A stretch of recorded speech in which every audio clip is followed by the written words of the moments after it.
Welcome to the world of daily life stories. Don't forget to like and subscribe so you don't miss new stories. Enjoy listening. The encounter. The grand lobby of the Sterling Crown Hotel was bathed in soft, ambient lighting that reflected off its marble floors and crystal chandeliers. A centerpiece of luxury in the city, the hotel prided itself on exclusivity and sophistication. Marissa, the young receptionist behind the polished front desk, embodied the hotel's ethos. Also, she thought, with a sharp eye for detail and belief in maintaining the hotel's elite image, she considered herself a gatekeeper of its reputation. It was a quiet evening, the kind where the soft murmur of conversations and the clinking of glasses from the bar complemented the soothing classical music playing in the background.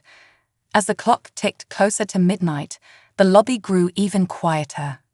Marissa busied herself, rearranging brochures and ensuring her appearance was pristine. Then, the doors slid open, and a tall figure stepped inside. He was impossible to ignore, a man towering over 6 feet, broad-shouldered, and wearing a simple hoodie and jeans. His casual attire contrasted sharply with the meticulously dressed guests that frequented the hotel. His face carried a kind of wariness, as though he'd been traveling for hours. Despite his tired demeanor, his presence exuded an undeniable charisma. The man approached the desk, his voice deep but warm. "Good evening," he said, his eyes kind but observant. "I'd like a room for the night."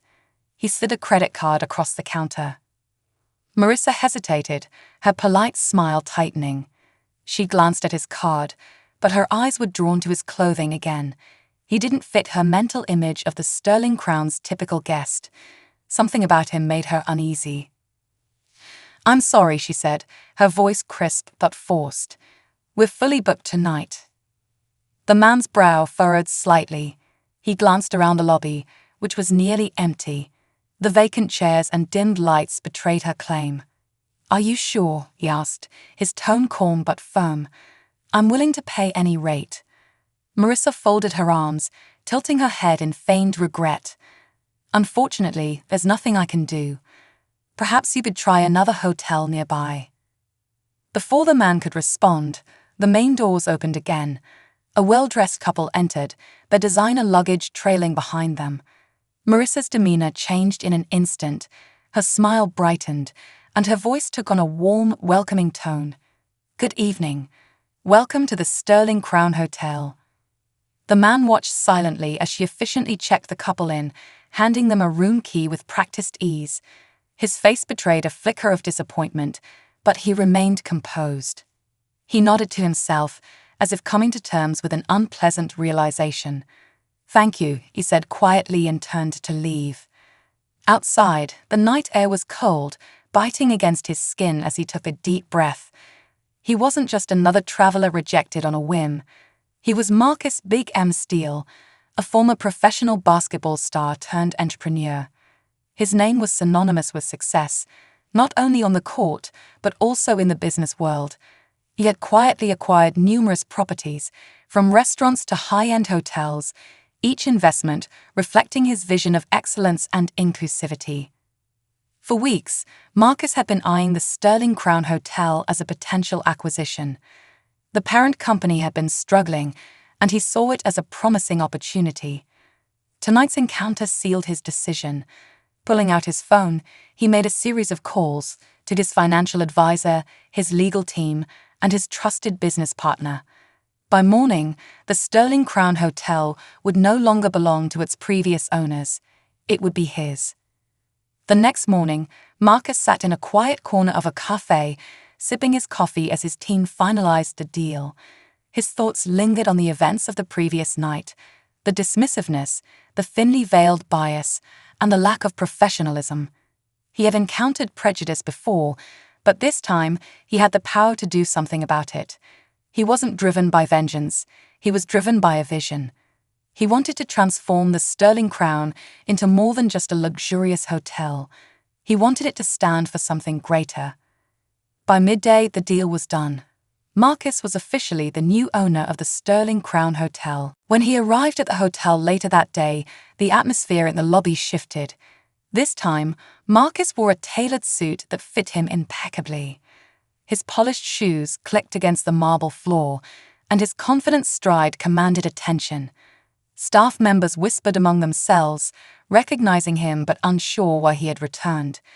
Marissa, seated at her station, froze when she saw him. Her cheeks flushed as the memory of the previous night rushed back. Marcus approached the desk, his expression calm but unreadable. "Good afternoon," he said, his voice steady.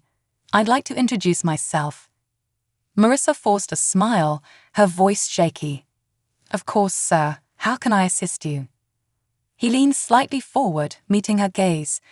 "My name is Marcus Steele," he said, "and as of this morning, I'm the new owner of this hotel." The words hung in the air like a thunderclap. Marissa's face went pale, and her mouth opened slightly in shock. "You're the owner," she stammered. The commotion drew the attention of other staff members and a few guests. Marcus continued, his tone even. "Last night, I came here seeking a room. You told me a hotel was fully booked. Moments later, I watched you check in another couple without hesitation. I want to know why." Marissa's mind raced. She could feel the weight of his gaze, along with the curious eyes of everyone around her. She struggled to find an explanation that wouldn't reveal her bias, but the truth was painfully obvious. I made a mistake," she said finally, her voice barely above a whisper. "I'm sorry." Marcus's expression softened slightly, but his words remained firm. "Mistakes happen," he said, "but this wasn't just a mistake.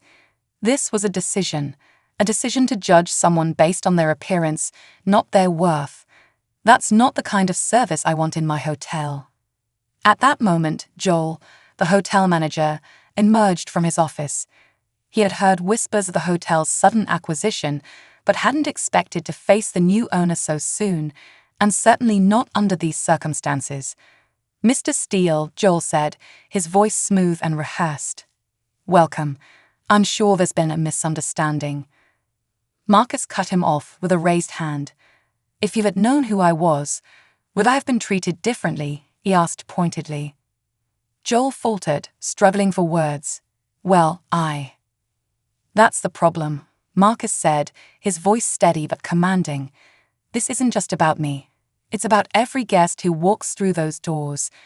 They deserve respect and dignity, regardless of how they look or what they wear." The lobby was silent, save for the hum of the air conditioning.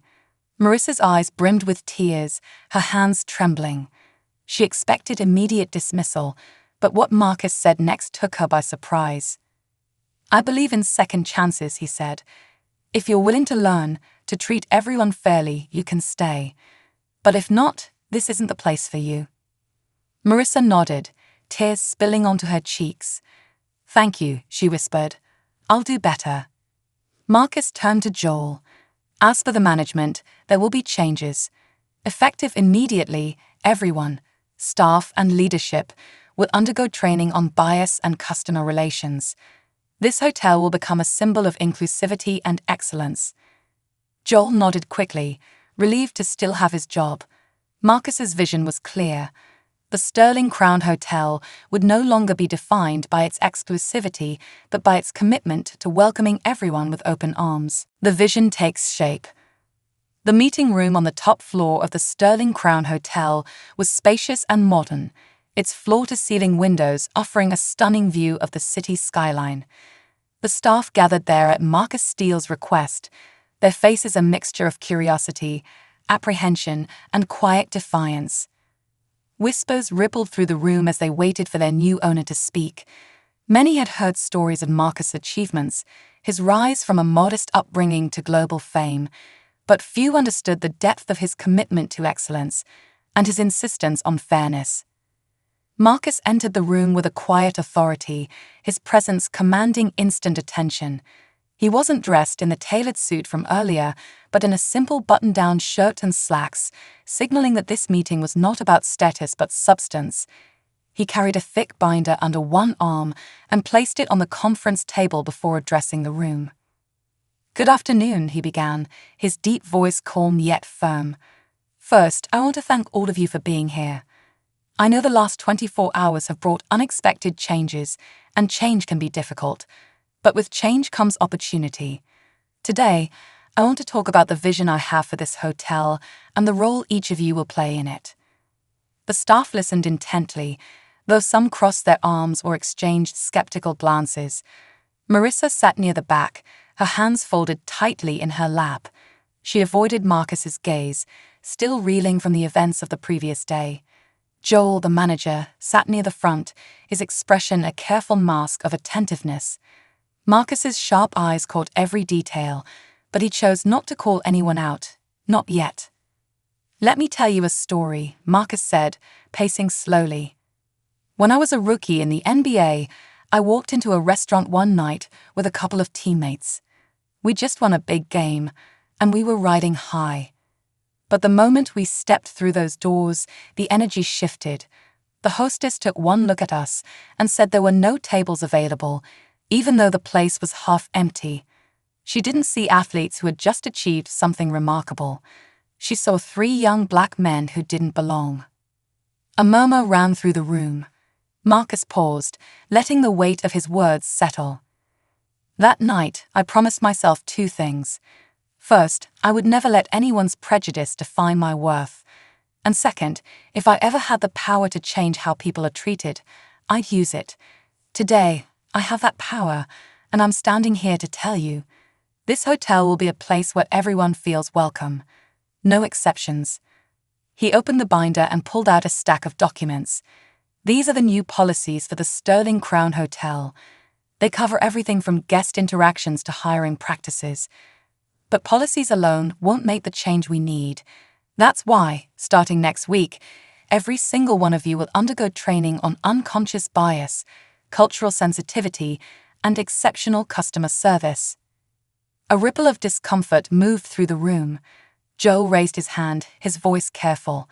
"Mr. Steele, while I respect your intentions, some of us have been in this industry for decades. We already know how to provide excellent service. Isn't this unnecessary?" Marcus turned to Joel, his expression unreadable. "Joel, how long have you worked here?" 15 years, Joel replied, puffing up slightly. "I've managed this hotel through economic downturns, high-profile events, and everything in between." "Impressive," Marcus said. "And yet, under your leadership, a guest was turned away based on their appearance just last night. Do you call that excellent service?" Joel's face reddened. "I wasn't aware of the situation until after it happened. If I'd known." "If you'd known who I was, you would have treated me differently," Marcus interrupted. His voice remained calm, but the edge was unmistakable. "That's exactly the problem. We're not here to cater to appearances or assumptions.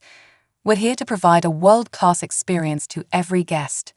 If you're not willing to embrace that, then this isn't the place for you." The room fell silent. Joel lowered his gaze, his confidence shaken. Marcus continued, addressing the entire staff. "I'm not here to tear anyone down. I'm here to build something better. I want each of you to succeed, but success requires accountability. Starting today, this hotel will reflect the values we claim to uphold.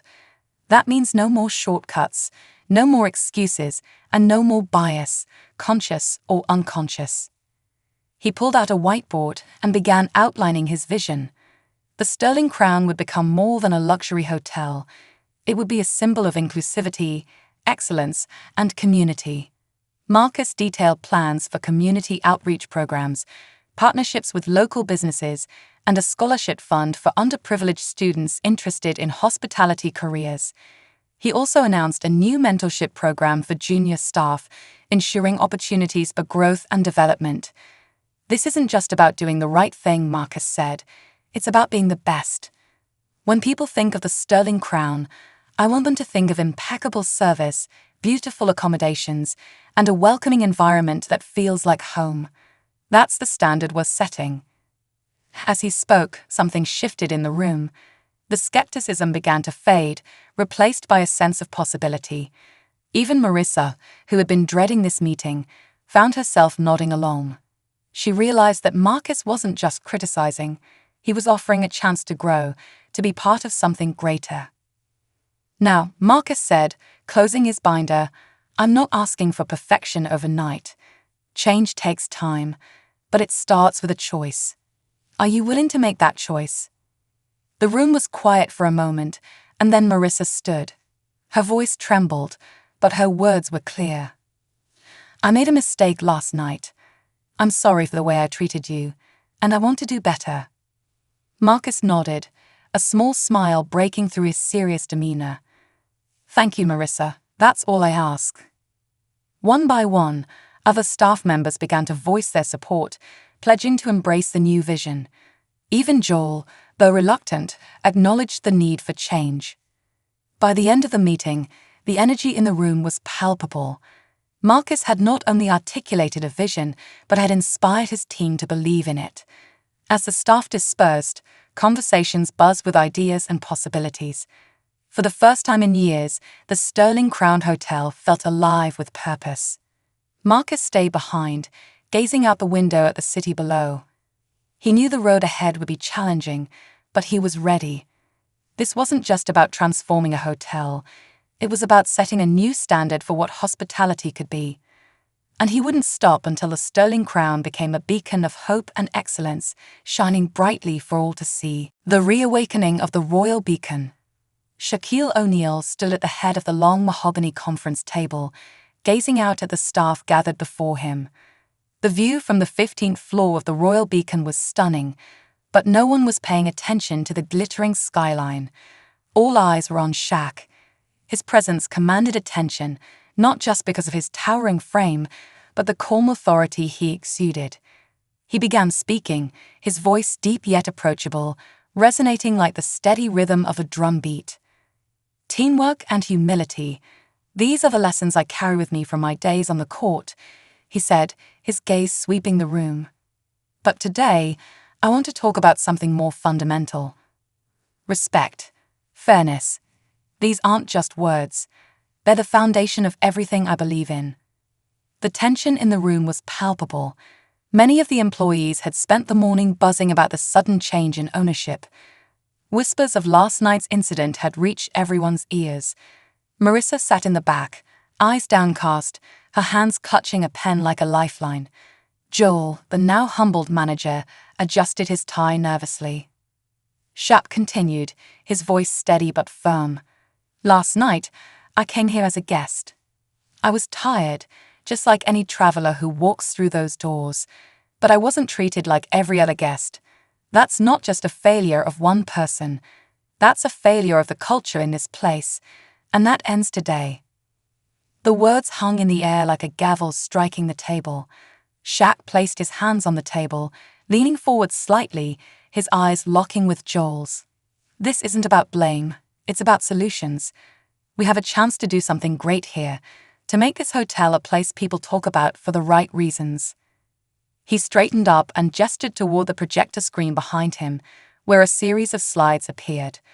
The first one read, The Royal Standard, Redefining Excellence. Over the next 3 months, we'll be making changes, Shaq announced. We're not just fixing what's broken, we're building something better. Revamping the Royal Beacon. Shaq outlined his vision with the precision of a coach, drawing up a game plan. The hotel would undergo 3 key transformations. Diversity and sensitivity training. Every member of this team will attend training sessions focused on recognizing and overcoming bias, Shaq explained. Not just once, but regularly. This isn't about checking a box. It's about changing the way we think and act. Community engagement. Shaq wanted the Royal Beacon to become a pillar of the community. We're not just a hotel, he said. We're a symbol of what this city can be. We'll host events that bring people together, cultural festivals, charity galas, you name it. And we'll partner with local businesses and organizations to make it happen. Elevated guest experience. Excellence isn't about chandeliers or fancy furniture, Shaq emphasized. It's about how people feel when they walk through those doors. Every guest, whether they're in a suit or a hoodie, should leave here feeling respected, valued, and cared for. The staff listened in silence, their expressions ranging from cautious optimism to genuine excitement. Even Marissa, who had been dreading this meeting, felt a flicker of hope. Shaq wasn't here to humiliate or punish. He was here to inspire. The ripple effect. After the meeting, the staff dispersed to their respective departments, buzzing with a mix of apprehension and anticipation. Shaq stayed behind, reviewing reports and meeting with key leaders. He wanted to understand every facet of the hotel's operations, from the front desk to housekeeping. Later that afternoon, he strolled through the lobby, observing interactions between staff and guests. He saw small but telling changes. Marissa greeted guests with more sincerity, her voice softer, her smile warmer.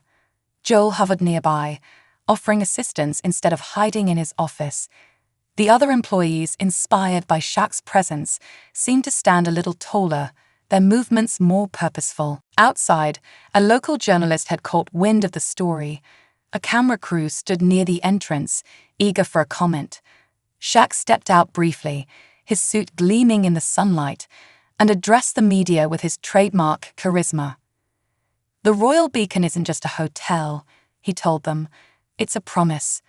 A promise that everyone who walks through those doors will be treated with dignity and respect. We're setting a new standard, and I'm proud to be part of it." The clip went viral within hours, sparking conversations across social media.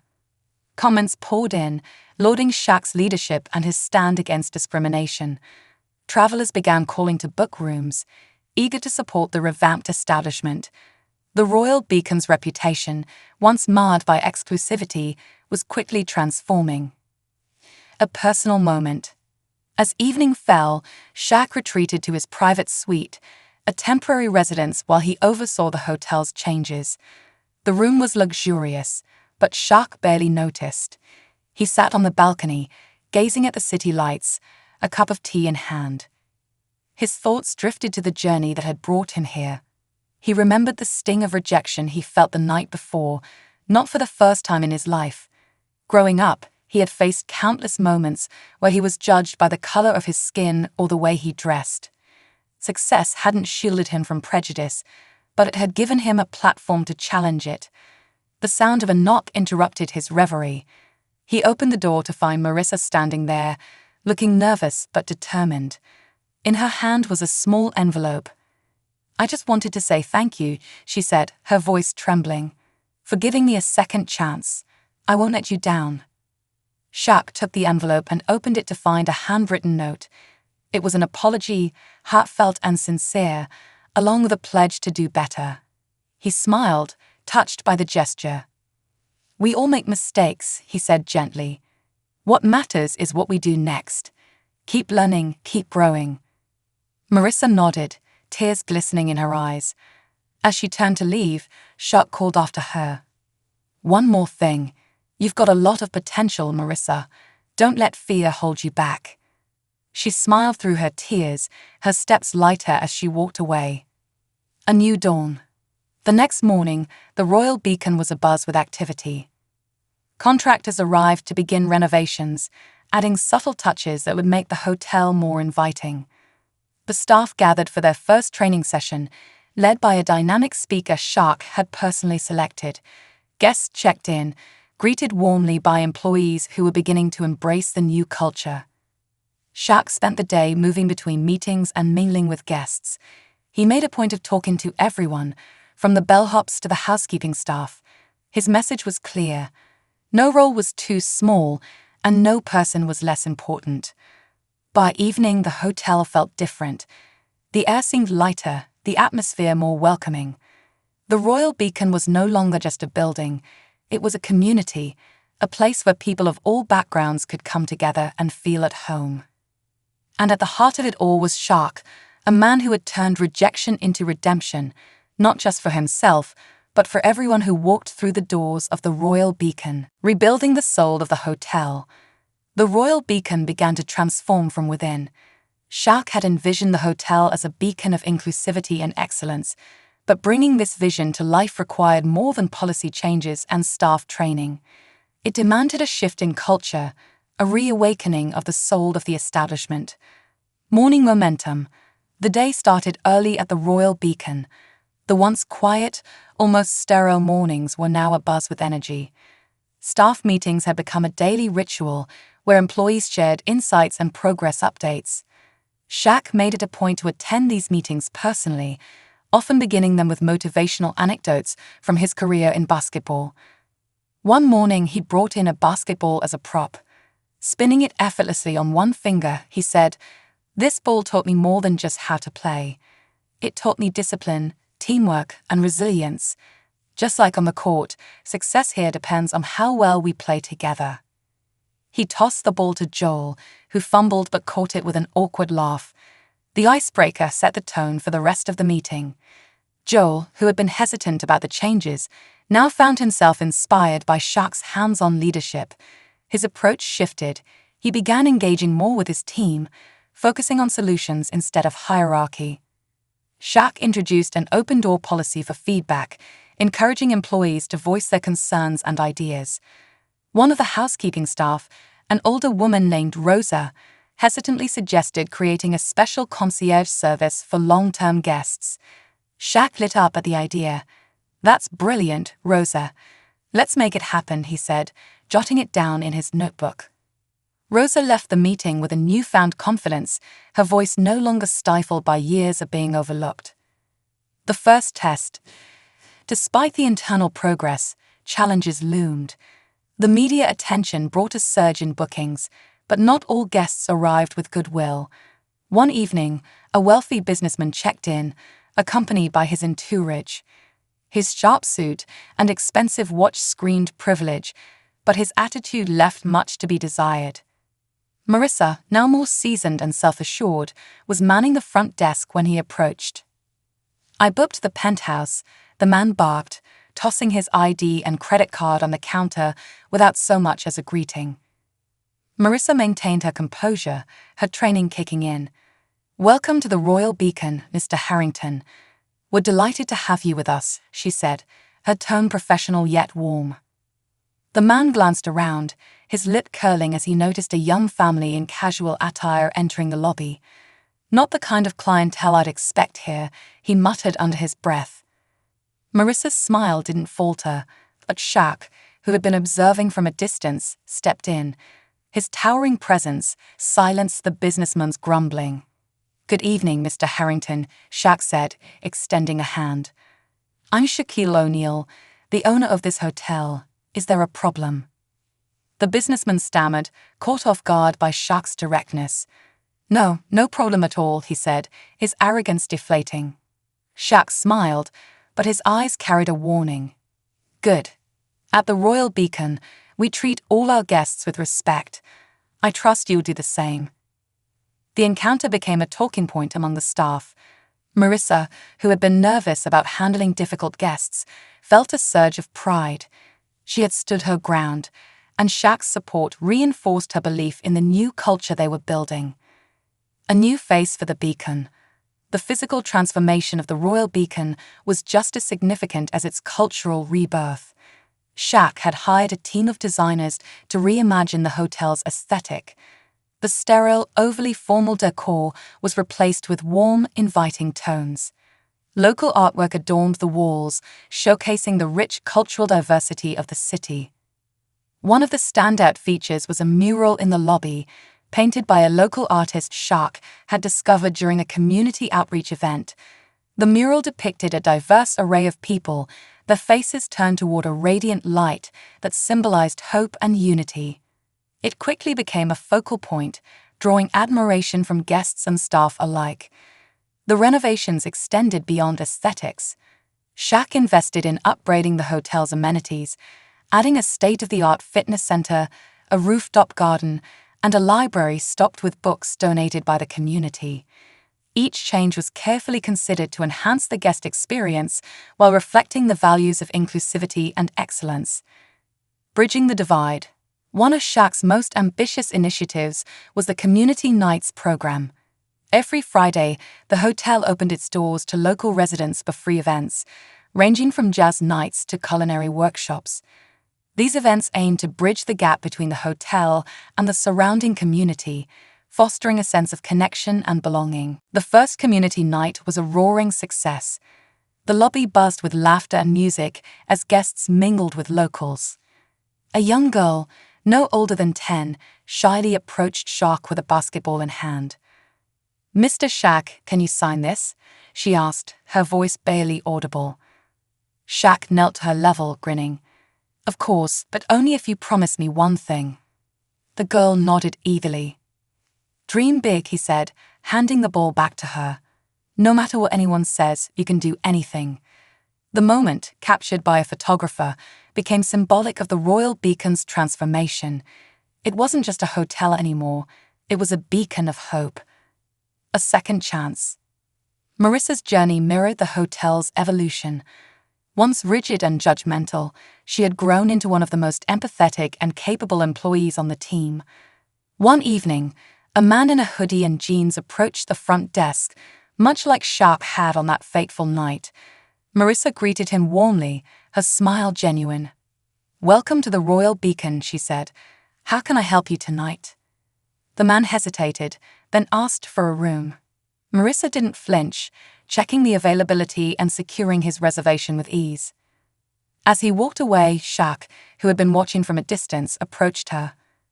"Proud of you, Marissa," he said, his smile beaming. Her eyes welled with tears.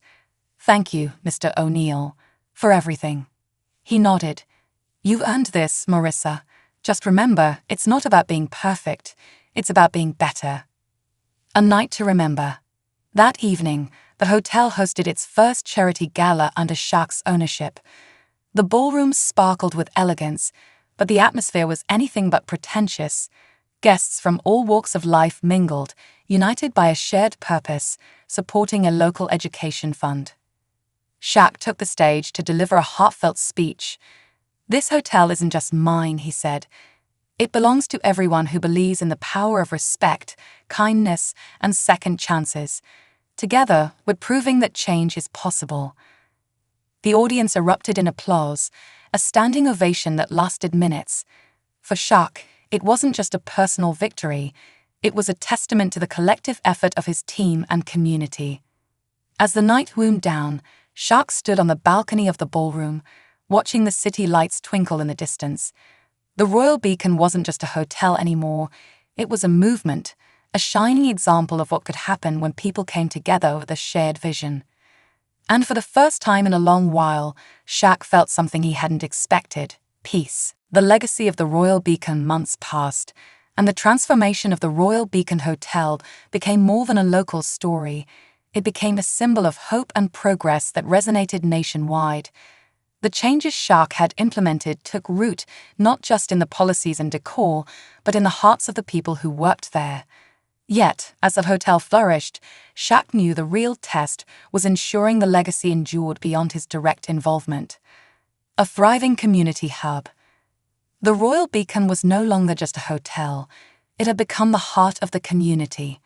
Every Friday, community nights brought together a vibrant mix of locals and guests. Each week offered something new: a poetry slam one week, a salsa dancing lesson the next. The events were so popular that people began to plan their visits around them. One evening, the hotel hosted a panel discussion featuring local leaders, educators, and entrepreneurs. The topic was building bridges through business, and Shaq, as the keynote speaker, shared his journey of transforming the Royal Beacon. "Success is about more than profits," he said to the captivated audience. "It's about purpose. If we're not lifting others as we rise, then we're doing it wrong." A young man in the crowd raised his hand during the Q&A session. "Mr. O'Neill," he began nervously, "how do you balance your business ambitions with staying grounded?" Shaq smiled. "That's a great question. For me, it's about staying connected to where I came from and remembering why I started. Success isn't just about what you achieve, it's about what you give back." The applause that followed wasn't just polite, it was heartfelt. The Royal Beacon wasn't just a place to stay, it was a place to learn, grow, and connect. The Royal Academy. Inspired by the community's response, Shaq decided to take his vision further. He partnered with local educators and business leaders to establish the Royal Academy, a mentorship program hosted at the hotel. The academy offered workshops in hospitality, leadership, and entrepreneurship, targeting young people from underprivileged backgrounds.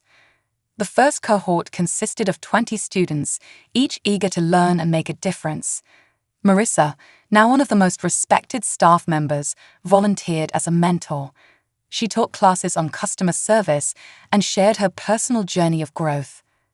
One day, during a session on leadership, a young woman named Tiana hesitated before asking a question. "Miss Marissa," she began, "how did you find the courage to change?" Marissa paused, her eyes reflecting the weight of the question. "It wasn't easy," she admitted, "but I realized something. Change starts with admitting your mistakes and being willing to learn. Once I accepted that, I found the strength to grow." Tiana nodded, visibly inspired. The Royal Academy wasn't just teaching skills, it was transforming lives. A defining challenge. Despite the success, the Royal Beacon faced its share of challenges. One evening, a storm knocked out power across the city, leaving the hotel in chaos. Guests crowded the lobby, frustrated and anxious.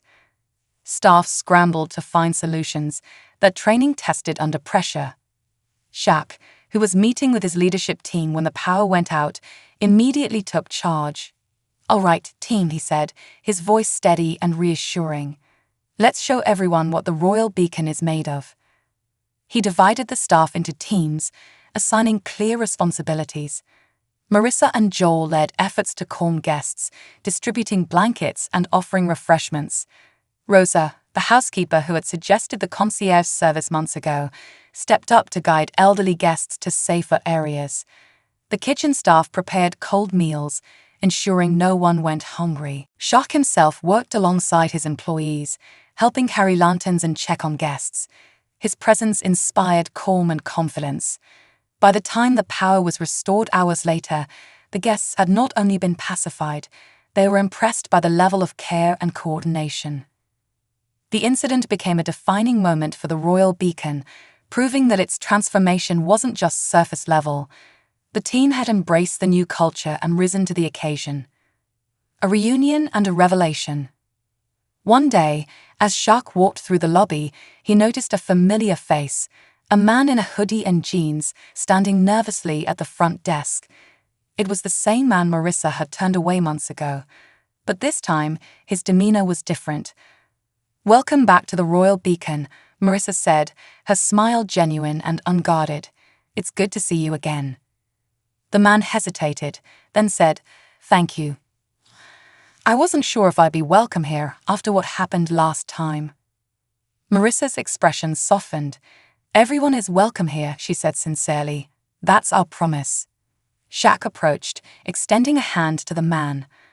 "I'm glad you came back," he said warmly. "This is your hotel as much as anyone else's." The man shook Shaq's hand, his gratitude evident.